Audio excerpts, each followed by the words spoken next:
Si tu entres dans un restaurant de sushi en pensant que tout ce que tu vois là-bas est du sushi, tu n'es pas le seul. Car c'est l'une des confusions les plus courantes avec la cuisine japonaise. Beaucoup de gens appellent sushi les petits rouleaux, les pièces avec du poisson dessus, les tranches de poisson seules, et continuent de penser que sushi signifie poisson cru, alors que non. C'est exactement là que commence la confusion, parce que le sushi, c'est une chose, le sashimi, c'en est une autre.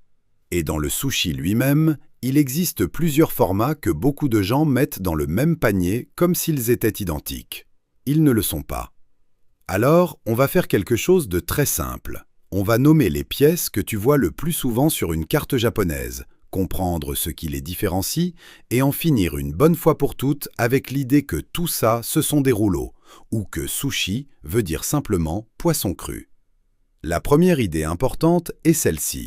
Sushi ne signifie pas poisson cru. Ce qui définit le sushi, c'est le riz vinaigré, c'est la base. C'est pourquoi il peut contenir du poisson cru, oui, mais aussi du poisson cuit, des fruits de mer, une omelette, des légumes, ou même d'autres ingrédients que beaucoup n'associent pas à l'idée classique du sushi. L'important, ce n'est pas qu'il y ait du poisson cru. L'important, c'est qu'il y ait ce riz préparé. Et rien qu'en comprenant ça, tout change, parce qu'on ne regarde plus tout comme une seule et même catégorie. Maintenant, voyons les pièces qui prêtent le plus à confusion. Le nigiri est probablement l'une des formes les plus claires pour comprendre ce qu'est le sushi. C'est une petite portion de riz vinaigré avec une tranche de poisson ou de fruits de mer posée dessus. Pas de rouleau, pas de cône, pas de pièces découpées en rondelles. Le riz en bas, le produit dessus. Tu l'as sûrement vu des centaines de fois, même si tu ne savais pas comment ça s'appelait.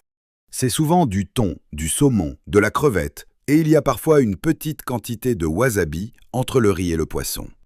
L'important ici, c'est de reconnaître sa logique visuelle. C'est une pièce simple, compacte, très épurée. Et ça permet de briser une confusion assez courante. Beaucoup de gens associent directement le sushi à des pièces roulées, mais non. Un nigiri, c'est aussi du sushi, et c'est même l'une des façons les plus directes de le comprendre. Maintenant vient l'une des précisions les plus importantes. Le sashimi n'est pas du sushi. Même s'il figure sur la même carte, même s'il est servi dans le même restaurant, même si beaucoup de gens le commandent comme si ça faisait partie de la même chose, non, ça n'en fait pas partie. Pourquoi? Parce qu'il n'y a pas de riz, et cette différence change tout. Le sashimi, ce sont des tranches de poisson ou de fruits de mer servies seules. Elles sont généralement présentées en lamelles ou en coupes nettes, accompagné de sauce soja, de wasabi et d'autres éléments simples qui ne changent pas l'idée principale. Ici, c'est le produit qui est à l'honneur, sans riz. Cela signifie que tu peux avoir sur la même table un nigiri et un sashimi qui se ressemblent à première vue, mais l'un est du sushi et l'autre non. Cette distinction mérite d'être vraiment claire. Si tu ne retiens qu'une seule chose, ce devrait être celle-là. Nigiri, riz avec du poisson dessus. Sashimi, poisson seul, sans riz. À partir de là, on entre dans le format que la plupart des gens reconnaissent avant tout autre, le maki. C'est là qu'apparaît l'idée du sushi roulé que presque tout le monde a en tête. La logique du maki est très facile à saisir. À l'extérieur, il y a l'algue nori et à l'intérieur se trouve le riz et la garniture. C'est le schéma de base. Il existe ensuite des variantes. Le osomaki est plus fin et ne contient généralement qu'un seul ingrédient principal. Le futomaki est plus épais et en contient plusieurs. Mais pour ne pas se perdre dans les noms, retiens l'essentiel. Si tu vois un rouleau classique avec l'algue à l'extérieur, tu es dans l'univers du maki, et ça suffit pour le distinguer des autres pièces. Ensuite, il y a l'un des formats les plus reconnaissables en France et dans les pays francophones, même si beaucoup de gens ne savent pas comment il s'appelle, l'uramaki. Ici, c'est exactement l'inverse du maki. Le riz est à l'extérieur et l'algue reste à l'intérieur, enveloppant la garniture. Visuellement, c'est le rouleau à l'envers. C'est pourquoi il apparaît souvent plus blanc à l'extérieur, avec fréquemment des graines de sésame, des toppings, des sauces ou des finitions qui le rendent encore plus appétissant. Ce détail a son importance, parce que pour beaucoup de gens, c'est ça le sushi. Ce rouleau avec le riz à l'extérieur, parfois avec de l'avocat, du fromage frais, des sauces ou des ingrédients plus adaptés aux goûts occidentaux. Eh bien, la plupart du temps, c'est de l'uramaki. Et il faut bien comprendre une chose, l'uramaki n'est pas un sushi de moindre qualité, c'est toujours du sushi, parce qu'il repose toujours sur cette base de riz vinaigré. Ce qui change, c'est le format et aussi le type d'expérience. Il est généralement plus visuel, plus moderne et plus proche de ce que beaucoup de gens en Occident ont découvert en premier. Ensuite, on a une pièce moins connue du grand public, mais très facile à reconnaître quand on la voit, le gunkan.